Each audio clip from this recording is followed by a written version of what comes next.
You can be doing work you love, living a life you choose, and still wake up depleted and quietly unsure of who you are anymore. Today, a conversation about why that happens and what your emotions have been trying to tell you all along. Welcome to the Midlife Reinvention Podcast, a podcast helping women in career and life transitions achieve clarity on their next steps so they can transform uncertainty into an energizing next chapter. I'm your host, Kavita and the founder of It's My Time Now Coaching. If you're wondering what's next in your career or life, you are in the right place. Through solo and guest episodes, you'll gain practical tips, tools, and inspiration to help you uncover blocks, gain confidence, and be, do, and have what you want. I rediscovered myself after the age of 50, and I know you can too. It's my time now to help you do just that. I'm so excited you're here. Let's dive in. Hello and welcome back to the Midlife Reinvention Podcast. It's your coach, Kavita. If you're new here, welcome to the Midlife Reinvention Podcast family. Something brought you to this episode, and I'm so glad you came. And if you're a returning listener, thank you so much. I don't take it lightly that you're here, choosing to spend your time with me today. Last week, on my birthday episode, I told you that even at 60, my own reason for being is still evolving, that our purpose is never something we find once and keep forever. And today, you're going to hear that same truth from someone who has spent her whole career studying how we listen to ourselves. In this conversation, my guest, Dr. Lorea Martinez, and I explore three things, and I think you'll feel them really in your bones. First, why your emotions are not a problem to manage, but information to read, and how the feelings that matter most are the ones sitting quietly beneath the surface. Second, why you can feel lost or burnt out, even while you're living your purpose, and why that is not a failure, but a signal that your purpose is asking you to evolve. And third, why the thing that comes next for you does not have to be some grand, finished, perfect plan, and how it can begin instead with one small, curious step.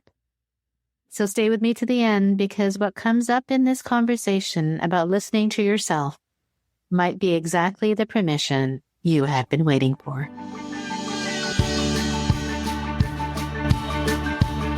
Hello and welcome back to the Midlife Reinvention Podcast. It's your coach, Kavita, and today I'm really excited to have on the show a wonderful guest whose insights and experience I'm sure will enlighten you. Today we have Dr. Lorea Martinez, who is the founder of Heart in Mind and one of the leading voices on emotional intelligence. She spent decades in education, wrote an award-winning book for teachers, and then burnout stopped her in her tracks. That experience became her new book, Living with the Heart in Mind. And here's what I love about her approach. She doesn't treat our emotions as weaknesses to push past. She treats them as data, as signals worth listening to.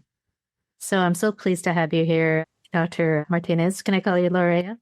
Absolutely. Thank you for having me, Kavita. It's a pleasure. Yes, welcome to the podcast. And I'm really, really glad you're here. I know that we had an initial meeting and I really enjoyed your story, and I thought it would be really helpful for the listeners and to hear from you. So maybe we can just get right into it. You have spent, as I said in your introduction, you spent 20 years in education. You were a teacher, an administrator, and a board member as well. And when we talked earlier, you had described a moment when you were walking down the street with a colleague and you suddenly started crying and you couldn't stop. So maybe you could tell us what happened at that moment and what had caused this to happen, what had led to that moment, and just go from there. Well, so I was walking with a colleague. It was a beautiful morning, and we were discussing, it was just a brainstorming conversation about, he was helping me think through how to grow my consulting business. And he mentioned like a new line of work that I could consider. And I noticed feelings of overwhelm, just like really rising, almost kind of like from my stomach up. Felt very overwhelmed and anxious about even considering something added to my plate. And I started crying, which is something that I don't have an issue with crying, right? I think that it's a great way to release so many feelings, but it just took over, and I had to keep walking and just kind of like let the cycle go through. And that day I had to really name for myself that something big wasn't working. And you mentioned what led you to that point. And I think that's such a good question, because we never get to those situations in life suddenly. Something normally tends to be building underneath the surface that we are not paying attention. And for me, I knew that there was an annoying voice there saying, oh, this is not working. This might not be the direction you want to go next. But the way that I was dealing with that was to continue pushing forward and continue with the work and continue with all the responsibilities in my life. And that day I said, this is not going in the right direction. I need to really take some time to think about why that is, how I got here, and really unpack those feelings. Mm-hmm.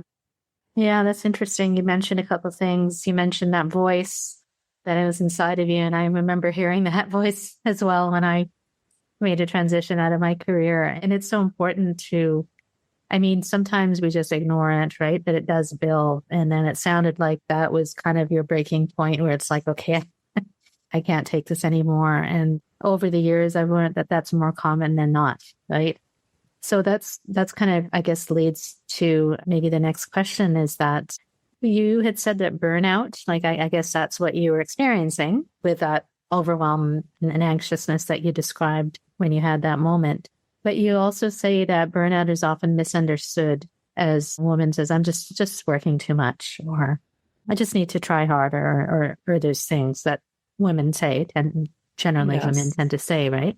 So you talked about this building underneath it. So what are some of the signals that you have seen yourself or that you've seen in others that women tend to kind of explain things away? One of the things that was missing for me, it was a sense of joy. And I can tell you that I was doing the work that I love. I was living my purpose. I have been, as you mentioned, in education for 20 years, and that had been always the way that I was wholeheartedly contributing to the betterment of society. That was my contribution in the world.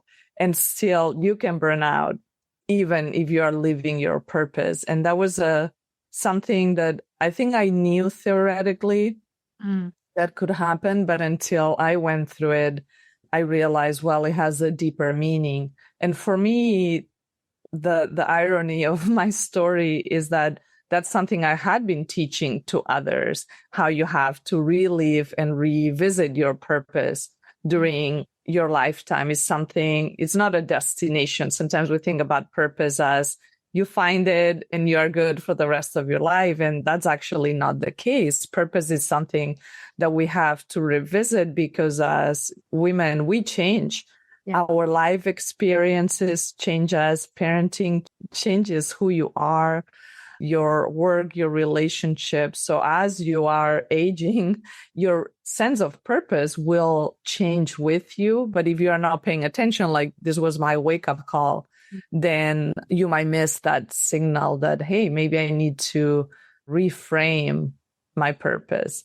And for me, that showed up in the form of not feeling joy, things that were fulfilling before, maybe parts of my work that I had done with a second thought started to feel like a burden, started to feel like, oh, I'm just going through the routines and habits but I'm not getting the same reward, the same emotional reward of feeling impactful, feeling positive, feeling that I have the energy and the motivation to keep going. Was it also that, just going back to that, because there's so many thoughts going through my head as you said that, but was it also that you kind of felt like everything should be fine? Because I have this great job and I'm in this great career. That's kind of, why should I be feeling like this? And it's almost like from the outside, everything seemed perfect, but from the inside, it was far from perfect. Absolutely. And that's the piece around listening to your own emotions, and emotions are wise. They are information, they provide data. And again, my work with educators was teaching social emotional skills, emotional intelligence. So this is something that I know, that I teach, that I have the tools for. But in that particular case, I was not applying the tools to myself. And I was seeing what was happening, but it was, again, more like noise in the background. And sometimes it does take that moment of realization to really take the pause. And I think it's very courageous to take that pause. And I know for some of your listeners, that's the part where the reinvention starts, because unless you take that moment to just look at everything holistically and realize, okay, things are not what they used to be, or I'm not feeling the same way, and not judge it, which is our natural tendency, but approach it with curiosity. And that's, for me, once I was able to say, oh, we need this pause, right? And I need to ask questions, open-ended. What am I feeling? Why am I feeling this way? What's missing, right? And really sit with that situation for a little bit to really try to understand. I felt like that was the moment of starting to heal, because I was taking the time to listen to myself and the needs that I had at the moment, which were different to the needs I had 3 or 4 years ago. Yeah.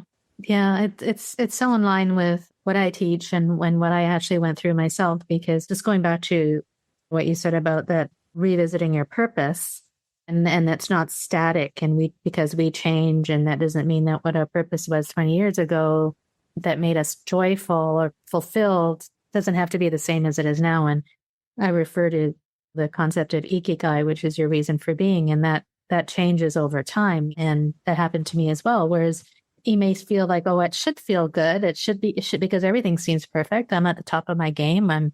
But why am I not feeling this way? And I love how you said that it could be a trigger that you had. It's like overwhelm that just happens. But then there's that phase where you really take the pause, and Yes, it's so important and courageous, as you said, to take that pause, where you ask those questions. So it's very much in alignment. And I love that when you said cultivating purpose over finding it. Mm-hmm. And it's not a destination as well. And often people think that, oh, especially in their 50s and 60s, it's like it's a crisis. It's not. It's actually an opportunity to kind of revisit our purpose. Yes. And I would say it is a crisis of purpose. It's a crisis of identity, but it's not a failure. I think that the difference is in seeing your experience as you are not good enough, or because during that period where I was struggling, I had a lot of negative self-talk as well. And because I was not feeling that joy, there was a lot of like, oh, you are lazy, you are not doing enough, you have to keep pushing forward, you have to keep trying harder. And that's the way that you start doing things that compromise your well-being, because you are not paying attention truly to what you are experiencing. But normally when you have these situations, and I remember when I started writing the book and I started talking with people about what I was writing about, there were so many individuals who opened up and said, wow, I think I'm burnout too. This is what I'm experiencing.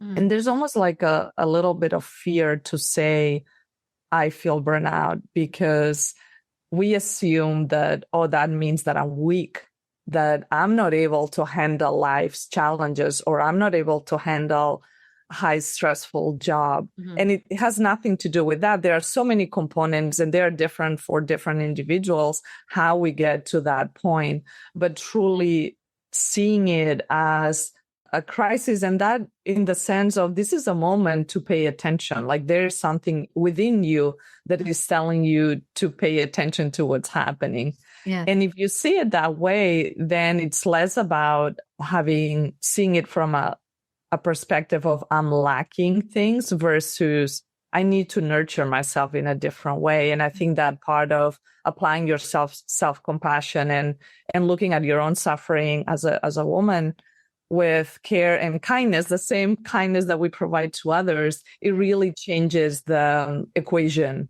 Yes. In terms of how we see these transitions that we go through life. I think that it's unavoidable. What's avoidable is how much pain we kind of like re-engage in because we are not treating ourselves with kindness. Yes. Yeah, those are such great points. And let's go back to that, your model, if we could. So you have at the center of what's called your heart and mind model, you have the idea that emotions are theta, like I mentioned earlier, and you talked about. That's those conversations you had with yourself, like you said, your inner critics saying, oh my God, you're not good enough, and judgment and all of that. So just for a woman who might be listening, who's been kind of pushing through, like probably you were or I was, and kind of going on autopilot and just going through the motions, what would you say? Where does she even begin to move past her or does she move past her feelings, or how does she name them? What does she do? What according to your model, what's the best way to begin? Yeah, so there's one of the tools that I think is super helpful is think about your emotions as an iceberg. And there are the loud emotions, those live above the water. And normally those are, interestingly enough, the ones that society has conditioned us to be acceptable for us as women. And anger is not one of them. I can tell you that. Normally, there are other emotions that are much more in line with what you would consider quote unquote appropriate for women. So I think having that honesty of looking at those emotions, and the exercise is simply as draw an iceberg and a line for the water, and then just write down, name those emotions, the ones that live above the water, and then go deeper and ask yourself, what else am I feeling? And that's probably one of the most powerful questions, because there are many emotions that sit below that water that really are at the core of the issue you are dealing with. And those are harder emotions to name, because it could be disappointment on yourself or others. It could be feelings of loneliness, of abandonment, of feelings of hurt. So many things can happen. And the first step is to really, with honesty, and again, not judgment, but curiosity, having an open mind, to really being able to take that time to look and name those emotions. That can be very liberating, because then you start to detangle in a way. Sometimes you imagine emotions like a yarn ball, right? Like maybe your cat was playing with it and it's like a huge mess. And then when you do that type of exercise, when you're really naming your emotions, you're trying to take one end of that string of yarn and try to pull it slowly and try to see, oh, let me see what's here. Mm-hmm. And that can be something very helpful when you are trying to go through something difficult, so you can have more clarity about, oh, what is it that I'm experiencing? And from there, then you can see, okay, what are these feelings trying to tell me? What's the message of these feelings? And that's almost like the second part of honoring emotions, which is one of the skills it's the first skill in the heart and mind model. Okay, so I am taking notes and absorbing. So I love that visual, because the iceberg. So basically under the water, you've got all these emotions that are building that push the ice out of the water, right? And if you didn't have those, then the obvious ones wouldn't surface. Is that right? Well, you would only see the obvious ones, okay. Right? The ones that you are allowing yourself to admit that you have, maybe the ones that your context, your relationships around it might recognize and reinforce, if you will, because that's acceptable. So when you take that exercise, you are really looking deeper at what sits under my experience. And that can unlock some answers and some insights, because those emotions can be, because they are under the water, almost like conditioning your behavior, your thoughts, how you are engaging with what happens in your life. And if you don't pay attention to that, they are there and they don't go away, right? Unless you take the time to process them. And sometimes processing might be done individually, like if you do journaling or you do meditation. But sometimes they can be processed in social settings, right? With a good friend or with a professional. Like there are so many ways to process those feelings.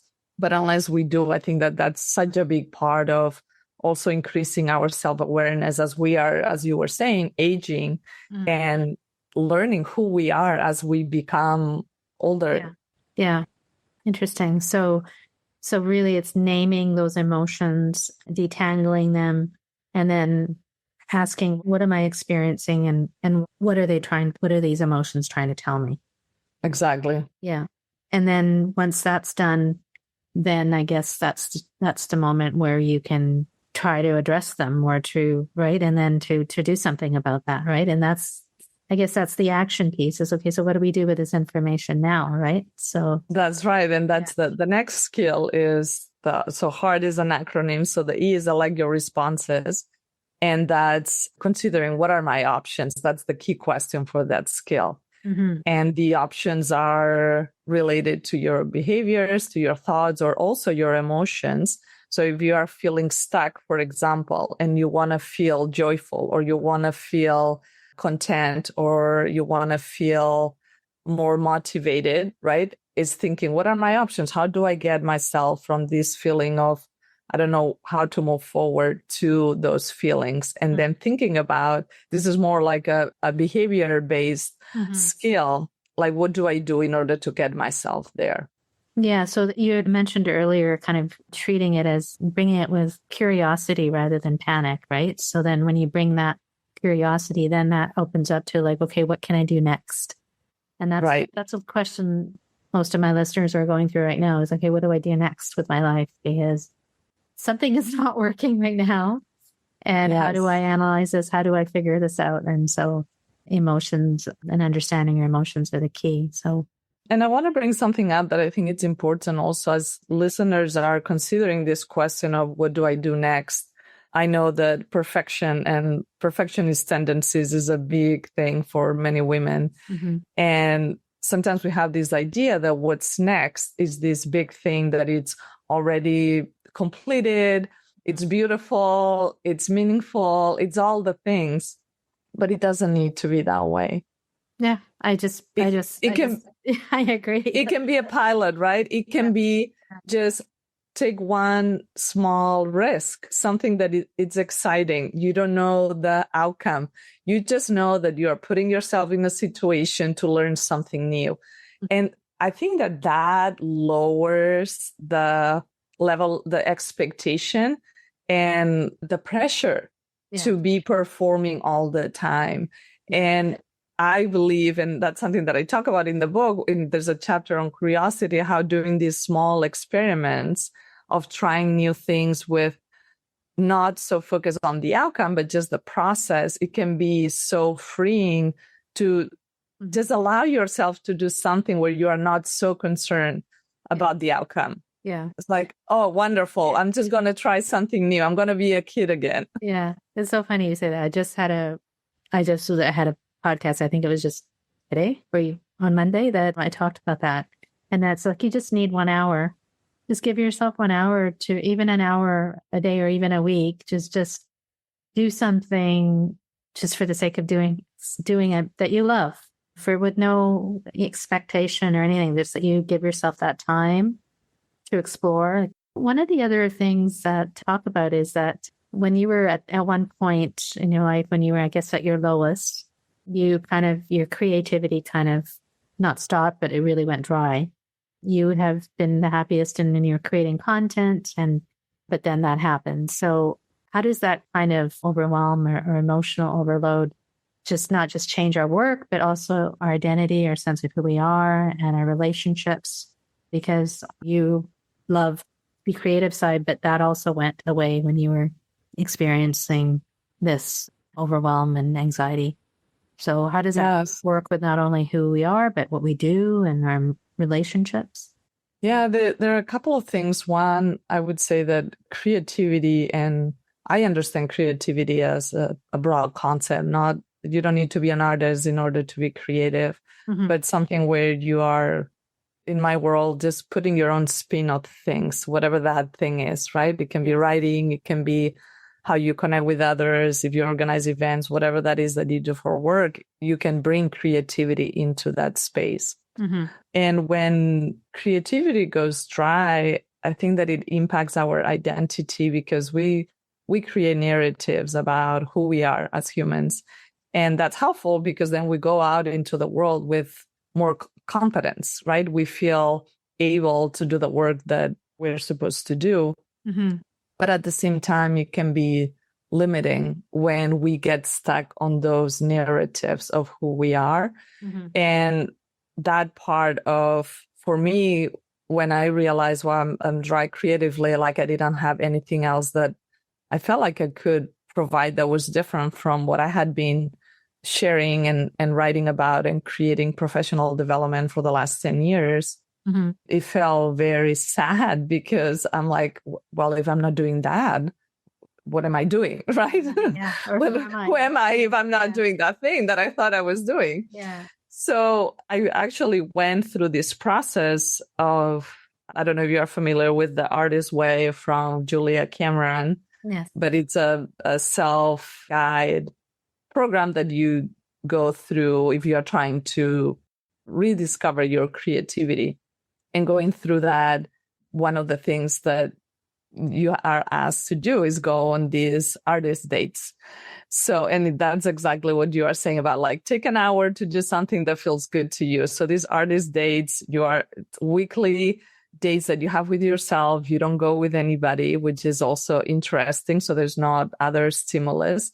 And they can go from going to a museum to visiting a park, to maybe cleaning your closet. Like it can be anything truly that brings you joy, but that you are intentionally dedicating time for joy and play, right? Yes. So that I realized at first when I read about it, I was so excited. And I said, oh, this is fantastic. But then as I started to kind of make my plan, I was feeling guilty. Because I'm like, how am I stopping work and my obligations to go do something that felt so just for the fun of it? And I was looking at it the wrong way. It's not, if you want it to work, you have to come with that sense of this is also part of what I do, right? It's not something added. It's not something that you are neglecting your other responsibilities, truly something that you do to care and nurture yourself. And Julia Cameron talks about nurturing your inner child, which is where your creativity comes from. So if you want to have creative ideas, you cannot be a harsh coach, right? You have to be a nurturing friend to let the creative juices flow. So once I understood that, it was easier to engage with those artist dates in a way that were meaningful. And I did different kinds of things. And even now that the book is out, I'm thinking, oh, I should go back to that because I want to continue to nurture that playfulness and that sense of, if you want to be creative, you need to put like creative inputs in your life versus just going on the autopilot and the everyday routine. Yeah. It just seems so common sense that why can't we do the things that we love to do? Now, I know we can't do it all the time because we have responsibilities, but right. Why is it so hard for us to just let go, even for an hour or for an artist date, or to really, and it's not just about doing, it's about just who we are being. And if we let go and just kind of, like you said, go back to your passion, go back to what you loved to do as a child, or it just frees up so much positive energy that it just flows into relationships. It flows into your work. You just are more energized as a person. So yeah, it's interesting. So you did that and then it kind of came back, the creativity, or it just kind of... Well, I mean, it sounds like a cookie cutter, but truly, like after several months of working with the artist's way, and another of the practices is doing these morning pages. So you are supposed to write 3 pages of unedited, just like what comes to mind, just whatever is in your mind, just put it on a page. And after several months of going through that process, there was a day when I was in a work meeting with a colleague and she said something that sparked an idea. And then when we were done with the meeting, I had this urge to just open a Word document, and I wrote the outline of the book in one sit. Like, I opened the document and I said, oh, this is it. I saw it and I wrote it. And of course the outline changed as I was writing, but then I saw that was the thing, right? And once I saw that there was another book inside of me, then I found the path, right? Okay, this is what's next. And then that gave me something to work with. Mm-hmm. And truly the book has been a bridge to my own healing, because a lot of the research and the authors and the tools that I developed for the book, they were things that I used with myself as I was going through that process. And even at the beginning, I didn't think about the book as being about burnout, because I was just trying to support others. But as I was going through, it became very clear that my experience of burnout was the key that was connecting all the other pieces in the book that I was trying to teach. Mm-hmm. And to be open about that experience, I felt it was both healing because I was able to name what I was going through, but also a bridge to my purpose, which is truly to help others develop their heart and their heart potential. So things came together, but again, I was coming from like the desert. I really felt like I was in the desert, and suddenly I found a little bit of water and I drank it, and I was like, okay, that's it. Well, it sounds like a lot of water you had to yes. Yeah, I was very thirsty.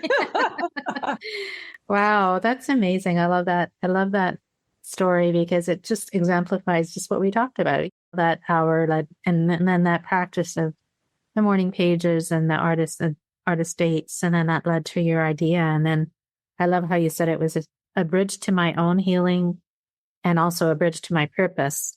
Mm-hmm. And I think for so many women who are listening as well and who have going through the same thing, you mentioned earlier that they opened up a lot about their experiences with burnout and other things. And so that's what happens is when we open ourselves up and share our story in a vulnerable way, then other people can say, oh, okay, I'm going through the same thing, right? And yes. So for those women who may be listening, who are, I guess, a few steps behind on this path that you went through, and congratulations on the book also. That's just wonderful. Thank you. What would be, I know there's a lot of messages, but what would be, I guess, one of the most important things that you'd want her to know as she's going along this path?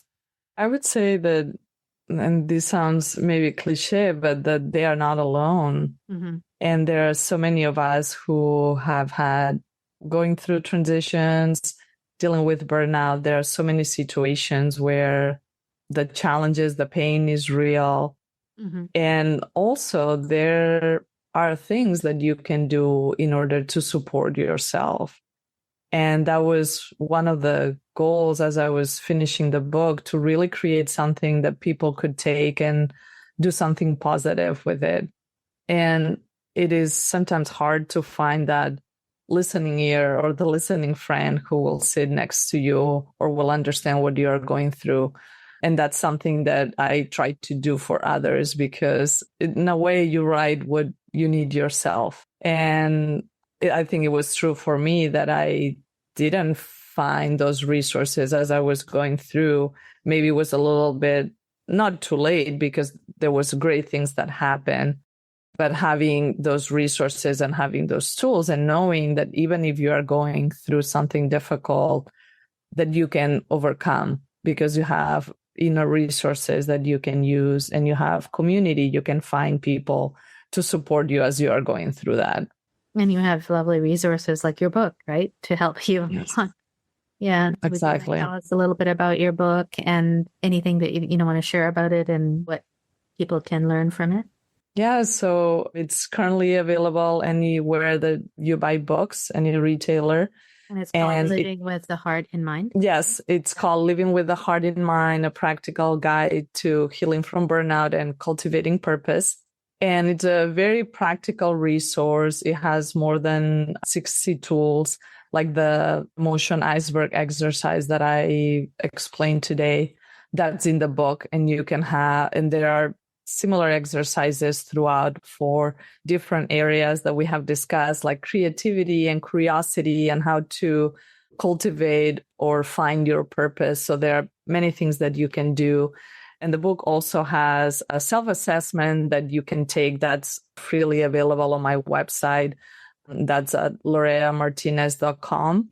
And you can take the assessment and then see for the 3 parts of the book, which is the hard skills, intentional habits, and vital qualities, where you are today for those 3 areas. And then you receive a report with the results and you can see, okay, maybe I need to work on my habits or maybe I need to work on my skills. And then you have the book right there so you can use it to develop your skills. Sounds fabulous. Sounds wonderful. Absolutely. We'll have the links to the book and your website in the show notes, but it sounds like a wonderful companion to anyone who is, or like a guide, I guess, to anyone who may be experiencing burnout or trying to figure out kind of what's next and on their path. Thank you for sharing that. I think it sounds wonderful. Is there anything else that you'd want to kind of share before we wrap up today? That we've covered a lot, but anything that we might have missed that you'd like to share with the audience? Yes, I would say that for the listeners, if you're going through something, know that it takes time. I know that it's counter to the narrative today where we want like the pill, we want the easy fix, we want the thing that is gonna just make us not feel the things that we are feeling. But if you want to do the deeper work, it takes time. So just let yourself have that time to heal, to practice, to play with new tools, and to really go back to yourself. I think that's the key of it all. Mm-hmm. And give yourself permission to do that, right? Yes. That's wonderful advice. Thank you so much for being here, Lorea. It was a great conversation, and we will share all your links with the audience. And I wish you all the best with the book as well. Thank you. My pleasure to be here. What a rich conversation with Lorea. I'm so grateful to have her on the show and for the reminder that our feelings are not in the way of the work. They are part of the work episode. First, that your emotions are data, not weakness.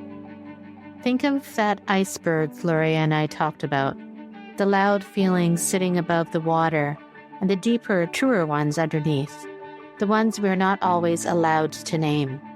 When you take the time to ask yourself honestly, what else am I feeling? You begin to detangle what is really going on, and that is where clarity starts. Second, that you can be living your purpose and still be burnt out, because purpose is not a destination you arrive at once and are done with it. It changes as you change, and if the thing that used to light you up has quietly stopped, that is not a sign that you have failed. It is a signal, right on time, that your purpose is asking to be revisited. And third, that whatever comes next for you does not have to be enormous or finished or perfect before you begin. As Lorea so beautifully put it, it can be a pilot, a small experiment, 1 hour given to something with no pressure and a little curiosity. You don't need the whole plan. You need one small, kind step towards yourself. So here's the now. This week, when a difficult feeling arises, don't push it away and don't judge it. Get curious about it instead. Ask what is underneath it and what might be trying to tell you. And if you're ready to look honestly at where you are right now, at which parts of you are thriving and which have gone quiet, that is exactly what my new Ikigai Clarity Assessment is for. It just takes a few minutes and it will show you your own starting place. You will find the link at the top of the show notes. And then, if you would like to make real sense of what it shows you, book a complimentary clarity call with me, and we will look at your results together and help you find your very next steps towards your reason for being. Both links are waiting for you in the show notes, along with Lorea's book and her free resources, which I can't recommend enough. And remember, you get to decide what comes next. So say it with me and say it with confidence. It's my time now.